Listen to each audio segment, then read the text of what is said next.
வணக்கம் பாஸ்கரன் சார். வணக்கங்க.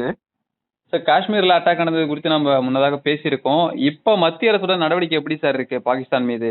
சார், நான் ஏற்கனவே சொன்ன மாரி மத்திய அரசோட நடவடிக்கை பயங்கரமா தான் இருக்குன்னு சொல்லியிருக்கேன். இப்ப அது வெளி வெளிய சொல்லாத அளவுக்கு மத்திய அரசு நடத்திக்கிட்டு இருக்காங்க.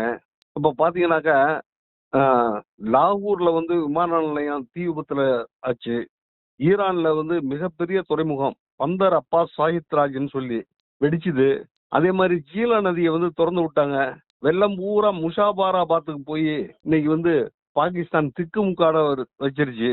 அதே மாதிரி பாகிஸ்தான் ஆக்குபைடு காஷ்மீர் பகுதியில ஹில்பர்ட்னு சொல்லி ஒரு இடத்துல பாகிஸ்தானோட ராணுவ கிடங்கு வெடிச்சு சிதறி இருக்கு. இதெல்லாம் பாத்தீங்கன்னாக்க நம்ம நாட்டோட சிங்கங்கள், நமது பாரத பிரதமர் நரேந்திர மோடி ஜி அவர்கள், நம்ம நாட்டோட உள்துறை அமைச்சர் அமித்ஷா அவர்கள், நம்ம நாட்டோட பாதுகாப்புத்துறை அமைச்சர் ராஜ்நாத் சிங் அவர்கள், நம்ம நாட்டோட வெளியுறவுத்துறை அமைச்சர் ஜெய்சங்கர் அவர்கள், நம்ம நாட்டோட பாதுகாப்பு ஆலோசகர் அஜித் தோவால் மற்றும் ஒருவர் டிவி ரவிச்சந்திரன், இவங்கெல்லாம் முப்படை தளபதிகளோட ஆலோசனை பண்ணி நம்ம நாட்டோட இறையாண்மையை காப்பாத்துறதுக்கும் நம்ம பாதுகாப்பை பலப்படுத்துறதுக்கும் பாகிஸ்தான் ஆதரவு தீவிரவாதிகளை அழிக்கிறதுக்கும் என்னென்ன முயற்சிகள் இருக்கோ அதெல்லாம் மறைமுகமா செஞ்சுட்டு இருக்காங்க. அது பத்திரிகைகளையும் ஊடகங்களையும் வெளிவரக்கூடாது இப்போதைக்கு அப்படின்றதுல கொஞ்சம் கவனமா இருக்காங்க. சார், இப்ப பாகிஸ்தான் மீது பாத்தீங்கன்னா போர் தொடுக்கலான்ற ஒரு பேச்சு எழுந்திருக்கக்கூடிய நேரத்துல உலக நாடுகள்லாம் யாருக்கு ஆதரவு இருக்காங்க? உலக நாடுகளோட எண்ணம் எப்படி சார் இருக்கு இப்போ? உலக நாடுகள், பெரும்பாலான உலக நாடுகள் இந்தியாவுக்கு ஆதரவா தான் இருக்காங்க. அதே நேரத்துல காஷ்மீர்ல நடந்த அந்த தீவிரவாதிகள் செய்த செயலை கண்டிச்சுக்கிட்டு இருக்காங்க. பாகிஸ்தான் மீது துல்லிய தாக்குதல் நடத்தணும்னு சொல்லி ஜம்மு காஷ்மீரோட முன்னாள் முதல்வர் தேசிய மாநாட்டு கட்சியோட தலைவர் ஃபரூக் அப்துல்லாவே ஸ்ரீநகர்ல ஒரு பேட்டி கொடுத்திருக்காருங்க. ஆனா பாத்தீங்கன்னா இங்குள்ள அரசியல் கட்சி தலைவர்கள், நம்ம கர்நாடகா சீஃப் மினிஸ்டர் சித்தராமையா போர் தொடுக்க கூடாதுன்னு பேட்டி கொடுத்திருக்காருன்னு சொல்லி பாகிஸ்தான் டிவி ஒளிபரப்புது. இங்க இருக்க சீமான் சிந்து நதியை அடைச்சிட்டீங்க, தண்ணி இல்லாம அங்க இருக்க மக்கள் கஷ்டப்படுது. ஏன்னா இங்க இருக்க மக்கள் கஷ்டப்படுறது அவனுக்கு தெரியல, அவன் கண்ணுக்கு தெரியல, அவனுக்கு அங்க இருக்க மக்கள் கஷ்டப்படுதான். அதே மாதிரி பாத்தீங்கன்னா திருமாவளவன், இவன் ஒருத்தன் அந்த நக்சலைட் ஒரு போயா இருக்கான், திருமுருகன் காந்தி, இவனுங்கெல்லாம் இவனுக்கு பொண்டாட்டி பிள்ளைங்க தாலி அறுத்து போயிருந்தாவோ ஏன்னா இவனுக்கு அதோட அருமை தெரிஞ்சிருக்கும். இவனுக்கு தான் இங்க இருக்க பிடிக்கல, இவனெல்லாம் சுண்ணத் பண்ணி அவனை பாகிஸ்தானுக்கு அனுப்பி விட்டுறலாம்ல. அங்க போட்டோம், அங்க போய் சுண்ணத் பண்றதுக்கு இல்லாட்ட அவன் இங்கே பண்ணி அனுப்பி விட்டுறலாம். அவங்கள பாத்தீங்கன்னாக்க தீவிரவாதிகளுக்கு ஆதரவா 14 பேர் முஸ்லீம்கள் உதவி பண்ணிருக்கான். அதுல அந்த லிஸ்ட் எடுத்து பாத்தீங்கன்னா தெரியும். 14 பேர் உதவி பண்ணிருக்கான் அங்க இருக்க காஷ்மீர் முஸ்லீம். பாகிஸ்தான் ராணுவ பிரிவுல வேலை செஞ்ச அசீம் மூசான்றவன் அதாவது மூளையா செயல்பட்டு இருந்திருக்கான். இப்ப பாகிஸ்தானோட மொத்த வர்த்தகத்தையும் இந்தியா கை விட்டுருச்சுங்க. அதனால பாகிஸ்தான் என்ன செய்யறதுன்னு அவன் மூளை குழம்பி போயிருக்கான். அன்னைக்கு தேவையில்லாம பார்டர்ல இது துப்பாக்கி சத்தம் கேட்டு இருக்குது, அவனுக்கு இது பண்ணிருக்கானுங்க. இதெல்லாம் தேவையா அவனுக்கு? அவனால நிக்க முடியுமா நம்ம நாட்டுக்கு எதிர்த்தாப்புல?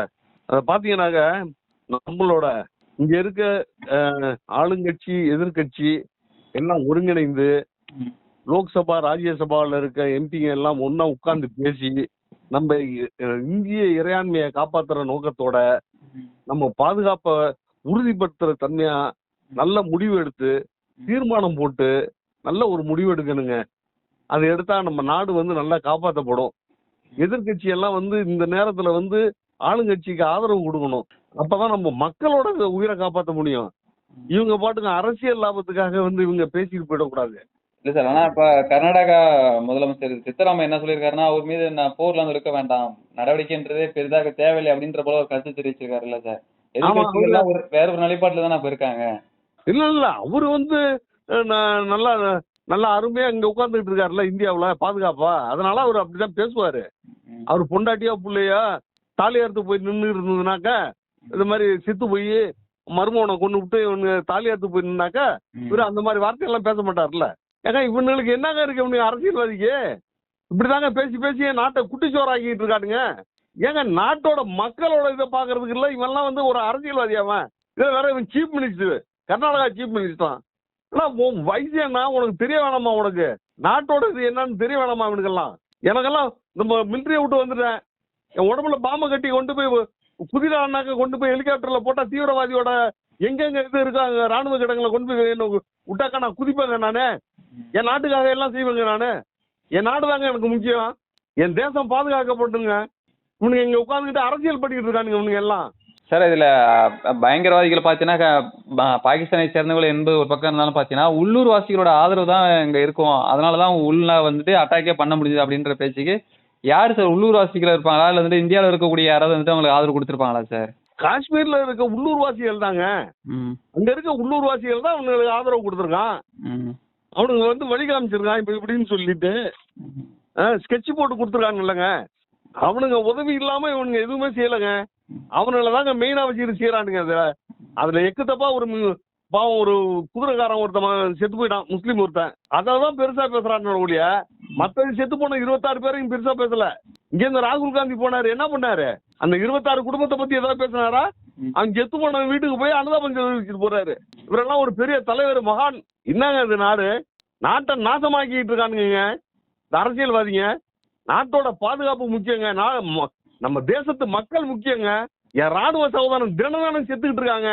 இவனுக்கு உட்காந்து இவனுங்களை சுத்தி இவனுங்களை பாதுகாப்பு பட வேற இவனுங்களை போட்டிருந்தாங்கன்னாக்கா அப்ப தெரிஞ்சிருக்கும். சார் இப்போ கர்நாடகால என்னைய வந்துட்டு அரெஸ்ட் பண்ணிருக்காங்க சார். காங்கிரஸ் தலைவரோட மகனை வந்துட்டு அதோட பின்னணி என்ன சார்? ஐஎஸ்ஐயோட தொடர்பு இருப்பதா சொல்லியிருக்காங்க. இதற்கும் அதுக்கும் சம்பந்தம் இருக்குமா சார்? இருக்குங்க. அவன் ஏற்கனவே வந்து ஜமேஷா மூபின்னு சொல்லிவிட்டு அவனுக்கு ஆதரவா அவன் செயல்பட்டு இருக்கான்னு சொல்லி சொல்றாங்க. அவன் தான் வந்து தமிழ்நாட்டுல வந்து கார்ல சிலிண்டர் கார்ல பாம்பு வச்சு எடுத்துட்டு போனது கேட்டதுக்கு இங்க கார்ல சிலிண்டர் வெடிச்சுருந்தாங்கல்ல, அதுக்கு மூளையா இருந்து அவன் தான் செயல்பட்டு இருக்கான். அவனுக்கு ஜமேஷா மூவினுக்கு அவனுக்கு எல்லாம் தொடர்பு இருந்திருக்கு. இங்க இருக்க தீவிரவாதிகள் எல்லாம் தொடர்பு இருந்திருக்கு. என்ன சும்மாவா அரெஸ்ட் பண்ணுவாங்க ஒருத்தரை? சார் இப்போ காஷ்மீர் நடந்த தாக்கல் தொடர்பாக இப்ப என்ன சொல்ல வரீங்க சார்? காஷ்மீர் தாக்கல் வந்து அதாவது நல்லதை நினைச்சு இப்ப இருக்க கவர்மெண்ட் வந்து மத்திய அரசு வந்து செஞ்சதுங்க. 370 கொண்டு வந்திருந்தாங்க. அது உச்ச நீதிமன்றம் அதை விலக்கி இப்ப வந்து அங்க ஜனநாயக ஆட்சி வேணும்னு சொல்லி அங்க தேர்தலை வச்சு பண்ணதுக்கு அப்புறம் தான் அந்த அநியாயமே நடக்குது. தீவிரவாதி தாக்குதல் நடக்குது. இப்ப அமர்நாத் கோயிலுக்கு போறதுக்கு போற வழியே அதான். மக்களுக்கு நம்ம ஆளுங்களுக்கு எல்லாம் குதிரையில தான் போய் ஆகணுங்க. அங்கேயே இந்த மாதிரி தாக்குதல் நடத்திருக்கு. ஆனா மத்திய அரசு வந்து முழு மூச்சா செயல்பட்டு நம்ம மக்களை பாதுகாக்கிறதுக்கு உண்டான நடவடிக்கை எடுக்கணும்னு சொல்லி வேண்டி கேட்டுக்கிறேன். ஜெய்ஹிந்த் சார். நன்றி சார்.